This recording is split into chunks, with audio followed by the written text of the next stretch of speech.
y'all doing, everybody? Welcome to another episode of Synergy Talks. I'm Mr. J Synergy. Shout out to everybody out there that's living good, breathing good, maintaining, striving during the pandemic. Continue to be motivated, continue to strive. Today's edition will be about the Superbowl bound Browns. They re-signed Baker Mayfield to the 5th-year option, signed several free agents, patching up that defense. We also have Mr. Odell Beckham coming back. So big shout outs to Mr. Berry and the GM and all the front office making those moves out there in Ohio. Big shout outs to the OH10 and the Dog Pound. Once again, I have the footage on all the acquirements of the Cleveland Browns, that is. And they have no holes in their team. I'm gonna let you decide. I have all the free agent people we picked up. I have the information on Baker's contract. I have several things. So make sure you stay tuned to the end. Continue to support the channel. Much love to the people that's viewing me right now. Continue to stay in the moment. Don't live in the matrix. Always remember that the fall will always be harder than the come up. And strive to do your best every day. Once again, to the Dog Pound, Superbowl bound Browns.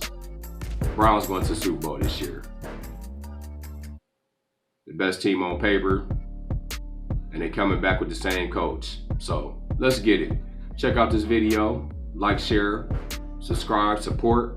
I'm Mr. J Synergy. Sending much love to everybody. Check this information out. Peace. Become the first team to exercise a 5th-year option on a 2018 first-round pick, picking up Baker Mayfield's 2022 option worth $18.86 million, fully guaranteed. That according to ESPN's Jake Trotter. GM Andrew Berry weighed in on Mayfield during his pre-draft press conference earlier today. Yeah, Tom, I think you probably know me well enough. I'm not gonna really talk on that in this setting. I just don't think it's appropriate. But obviously we know both those players are extension eligible. Across all player markets, yes, certainly external factors may impact to some degree what you do with players on your roster, but by and large we'll make those decisions independently of what other teams do. So Baker Mayfield took a massive leap in 2020, improving his total QBR, touchdown to interception ratio, and adjusted completion percentage, all by significant margins when compared to his 2019 season. His 72 total QBR last season is the highest mark for a Browns quarterback since the metric was first introduced all the way back in 2006.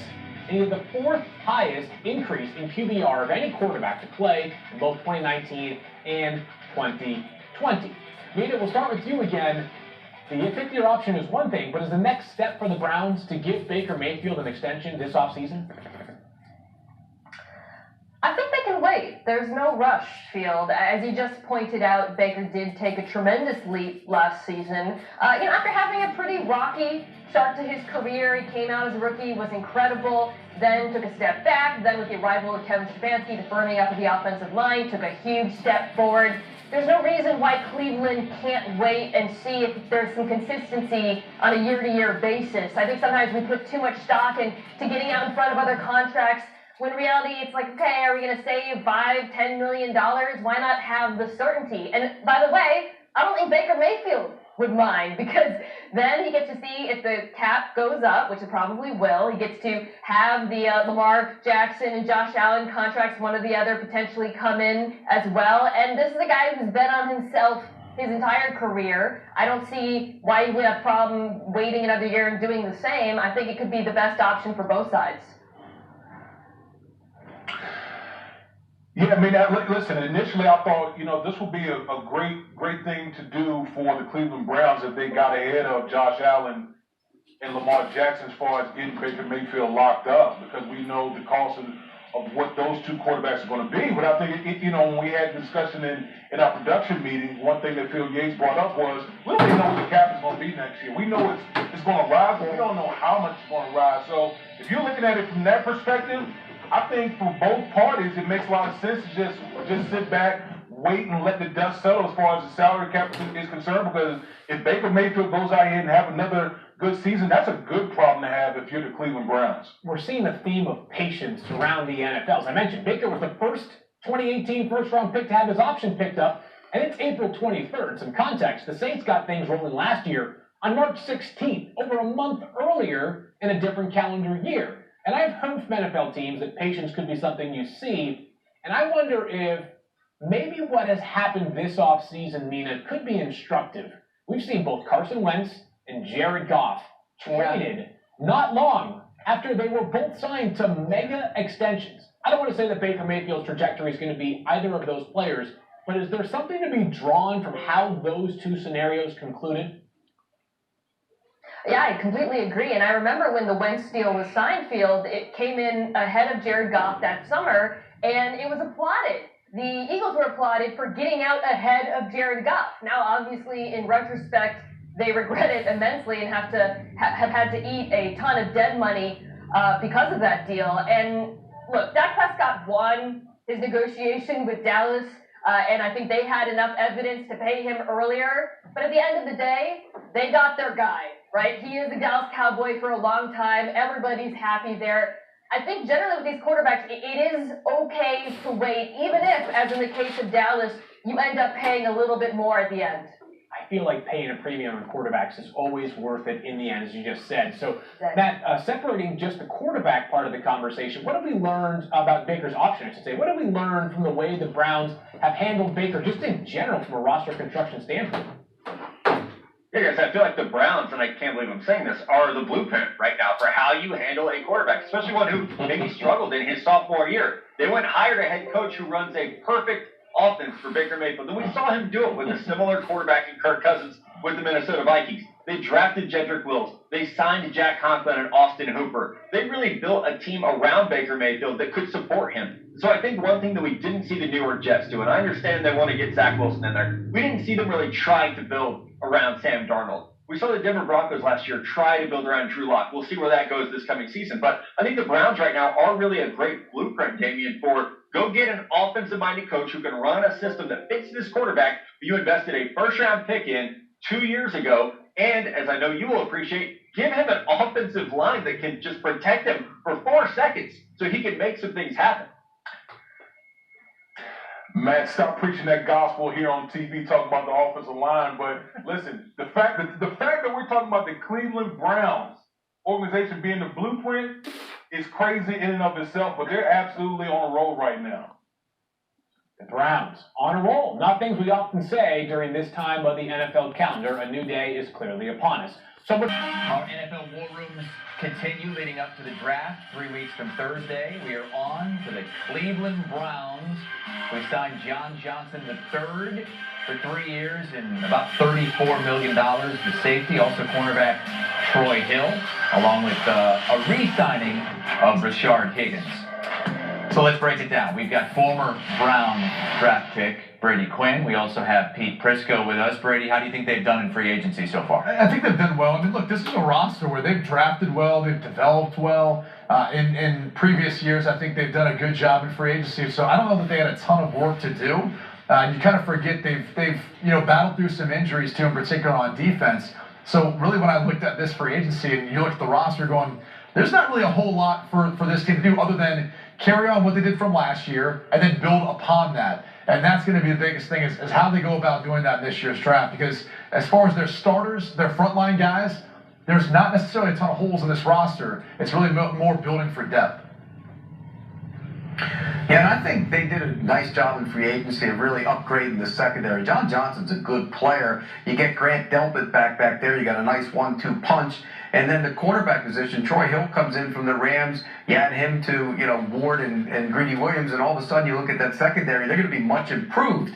But of course, that's why the draft is coming up. You still need to get better up front, and they have some work to do up there because they didn't do a lot in free agency. Tack McKinley surely isn't the answer. I don't know, Pete, because I'm looking here at our live rundown, and it says biggest need for the NFL draft for the Browns, and Brady says nothing, zilch, nada, don't need anything. I don't feel like they have a huge need. I think you look at this roster, you look compared to a lot of others, you could kind of pinpoint one particular thing, but even though Pete has his questions about Takk McKinley, I actually think he could really excel within that scheme, and opposite of a guy like Myles Garrett. When he was in Atlanta, he didn't have that sort of dominant player on the opposite end from him. And even though he didn't necessarily develop the way the Falcons wanted to, I still think there's some ability there. Now, that doesn't necessarily negate them from still taking an edge player when their pick comes up, if they find a guy there that they feel like can come in and compete or beat him out.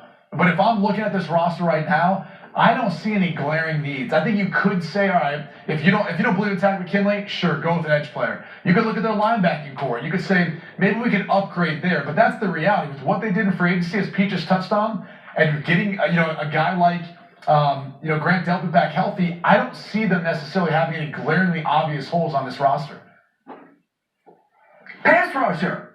They have one, you need two, you need three. Remember, when Olivier Vernon went down, then Claiborne went in there, and he's not there either. They need a pass rusher in the worst way. Takk McKinley was a flop. Flopped in Atlanta, then he flopped again. He's not ready to be a primetime player as a starting defensive end. He hasn't shown any ability to do that, Brady, so it's a glaring hole at pass rusher opposite Myles Garrett. I know you're blinded by your Browns love and all, but come on, they have a hole at pass rush. It's not a hole, especially when they've got a guy like Myles Garrett, which is the high tide that raises all boats, Pete. And so look, they could go that direction if they want, but the reality is, this is not a team that has any glaring obvious holes. Take this roster, compare it versus all 31 other teams.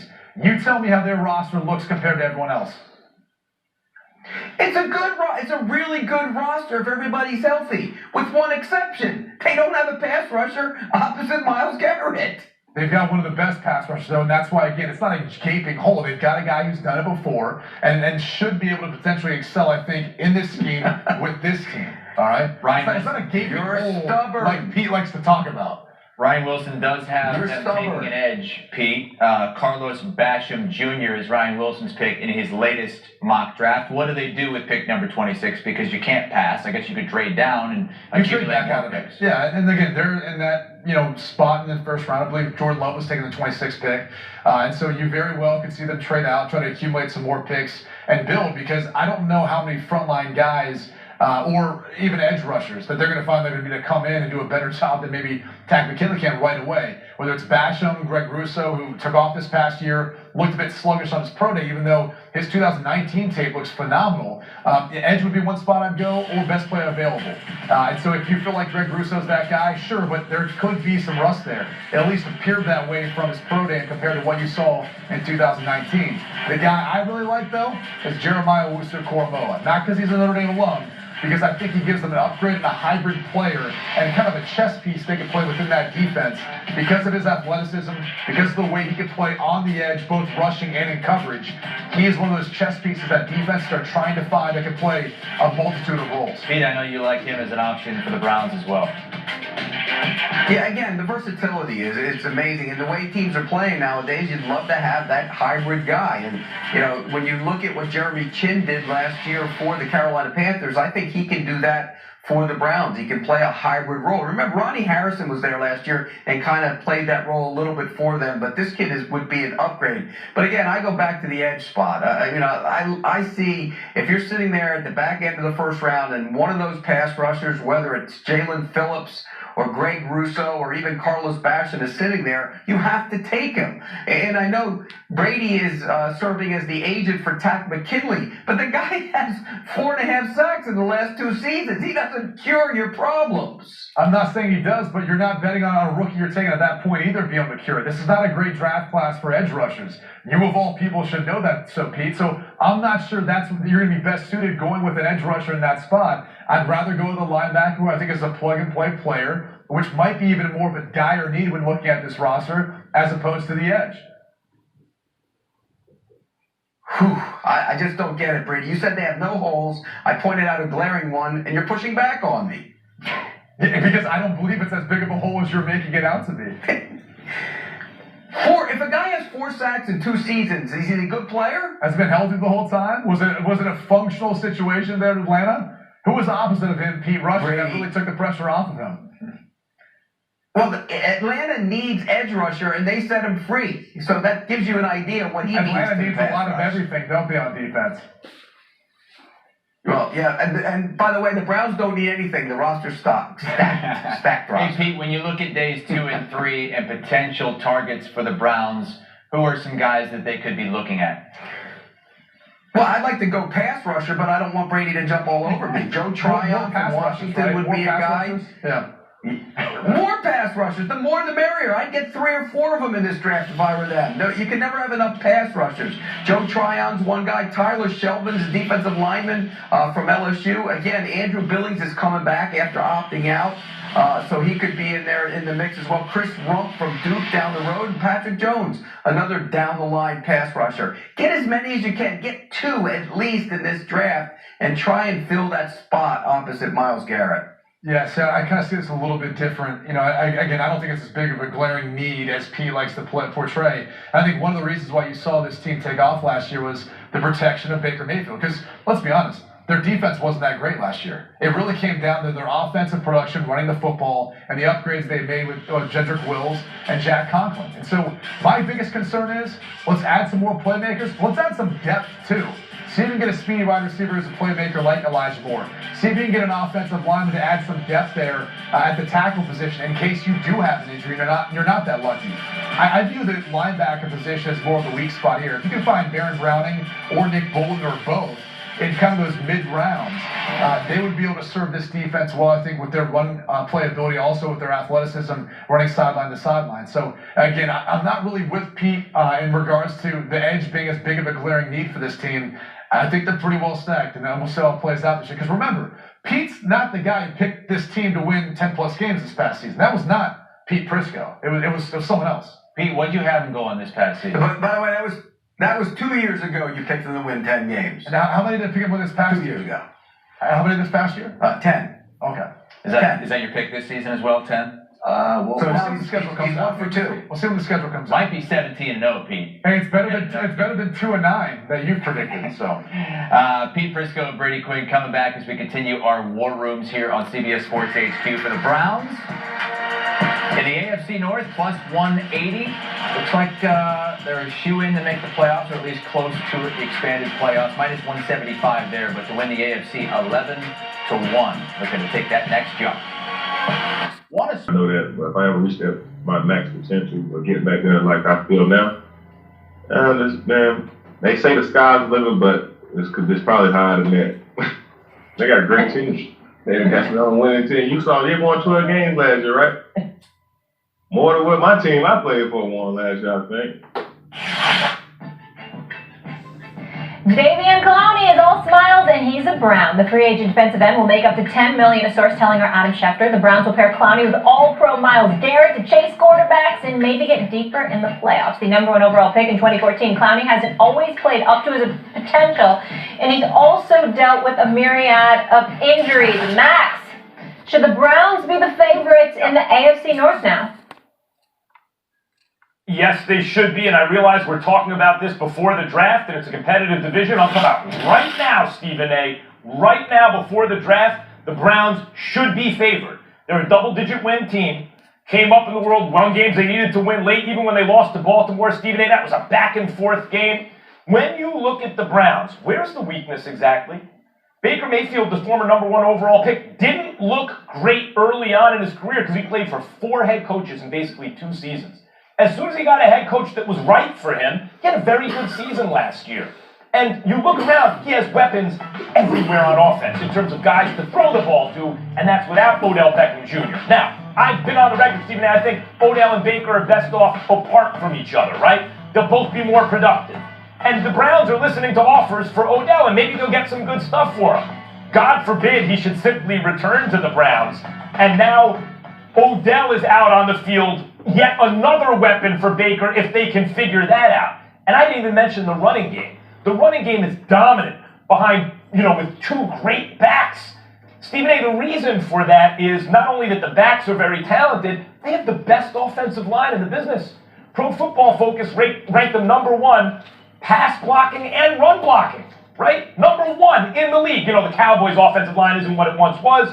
So they have a dominant offensive line, weapons everywhere, a running game. Now look at the defense. They spent free agent money this year. The draft hasn't even happened yet. Bolstering favoring that defense. And Jadeveon Clowney, Myles Garrett, he's incredible. Jadeveon Clowney has been an underrated player because he's a good run stopper, right? He doesn't put up sexy stats. The sacks is what we look for. It's easy to understand with defensive end or guys who play on the defensive line. And he can go get the quarterback. We've seen it when healthy. He can go get the quarterback. But he can also stop the run. You have him and Myles Garrett coming off either end with all the additions on defense. Yeah, not only will I say that the Browns should be favored in the AFC North right now, they're contenders to win the Super Bowl. They are Super Bowl contenders. Well, they're contenders, but I'm not gonna give them the nod as the favorites because they're the Browns. What can go wrong will go wrong to some degree by Lake Erie. This is what it has been, and this is what it will continue to be. Now, they've obviously improved. You got Baker Mayfield that went up in touchdowns from 22 to 26 from the previous year, but he went down in interceptions from 21 to 8. So Kevin Stefanski deserves a boatload of credit. He did a hell of a job last year as the head coach for the franchise. Him and Barry as the GM, obviously an African American, very, very proud of what he's doing thus far. They're definitely a contender. I'll give them props and credit for that. I don't know how big of a pickup Clowney is. Remember that Clowney is supposed to be somebody that can register sacks, Max. He's got like 3 in the last 2 years. Not a single sack last year in the 8 games he played in Tennessee, just 3 the year before he played in Seattle. And let's also be honest about the fact that he's lost out because this guy was looking for about 18 to 20 million a year when he ended up departing from Seattle. And now he's signing 1-year deals worth up to $10 million. Obviously, there's incentives in that contract that's going to get him to $10 million. So somewhere along the way, what you feel about him, evidently a lot of people don't because they ain't willing to pay him to have them on their team, the exorbitant amount of dollars that he was looking for. Him being there with Myles Garrett and Sheldon Richardson, I get it. They're formidable, no doubt about it. But when I look at the rest of the AFC, this is the AFC North that we're talking about here. And I think it's the division that has been historically owned by Pittsburgh or Baltimore, and I think that will continue to be the case. When you got Lamar Jackson being as electrifying as he is, and you got faith in an organization that will probably get him some help. They're Rough Riders, they're experienced, they know what they're doing. I like what I saw from them in the playoffs, even though they lost. They were highly competitive, and I look at it from that perspective. And I say, on paper, the Cleveland Browns are definitely contender, and they're real and live, as you would say, Max. And I don't disagree with you, but in the end, I really, really do believe it comes down to Baker Mayfield. And even though he has improved, and he did have a good second half of the season, got them to the playoffs, got a playoff victory over my Steelers, Baker Mayfield deserves a whole lot of credit. I get all of that. But I also think that let's not act like he was lights out, like this is a future Hall of Famer in the waiting. Could it end up that way? Sure. That's not what we've seen as of yet. And I think if you're an opponent and you put it in the hands of, and you force the Browns to put it in the hands of Mayfield to make him beat you, I want to see that to believe that they're the team to beat in the AFC North. I'm not convinced of that. I'm not saying they can't make the playoffs or anything like that. I'm not saying they can't make any noise. When we talk about the favorites in the NFC North, I need more of a body of work than what I've seen to elevate the Browns to that status. Actually, you can look at the division right now. And when you look at the quarterback position, you can't just isolate the quarterback position and say Baker's better than Lamar Jackson, right? But when you look at the production you expect to get from the quarterback position, Ben Roethlisberger has no offensive line, consequently no running game, and as a result, considering his arm's not what it used to be, those disadvantages compound. We saw it last year, I expect to see it again this year. I take Baker over Ben this year. Lamar Jackson, they need a dynamic offensive weapon, or two, to go with Hollywood Brown, who's not a number 1 receiver. He's fast, but he's not a number 1 receiver. And so they don't have that right now. That's why I say, I reserve judgment till after the draft, but right now they don't have that. I'd expect Baker to be more productive given his offensive line and running game and pass-catching weapons than Lamar. And now you finally have Joe Burrow, who is going to be, I think, better than Baker, but right now, coming off catastrophic injury as a rookie where he didn't get to play a whole lot because of that injury in his second season, as of this moment, you may be looking at the most productive quarterback passing the ball in the AFC North in Baker Mayfield. Even if he's not an MVP caliber player, he's a pretty good player already and with a chance to get better. Can't deny it. That's a valid point. Not saying it's not. I'm just saying I don't believe it. You know, there's been plenty of times where we look at stuff and we calculate or we deduce based on the facts presented to us. This is where we're going to go. But there have been other times when we say we don't give a damn what the facts it would indicate to us. When we talk about that dude or that franchise or that division or that conference, it ain't happening. You understand? I remember a couple of years ago, we had our brother Damian Woody come on national television and acknowledge that the Cowboys were going to the Super Bowl. Because on paper, look at their roster. I mean, my God, aren't they going to the Super Bowl? How'd that work out? You understand? We've seen plenty of times. You understand? When something was supposed to happen. Junior, is that what you're saying? We've seen, I'm not saying that, but we've seen stuff like that happen. We've seen it in the sport of basketball. We've looked at the Milwaukee Bucks once upon a time. Say, hey man, they're going to the finals. What happened? We didn't see Miami taking them out 5 last year, but it happened. You just never know. All I'm saying is when I look at Cleveland, I don't see it. I see the talent on paper. I see the names. But in terms of coming together and winning the division, I'm always pick Pittsburgh or Baltimore first. I'm just going to do that.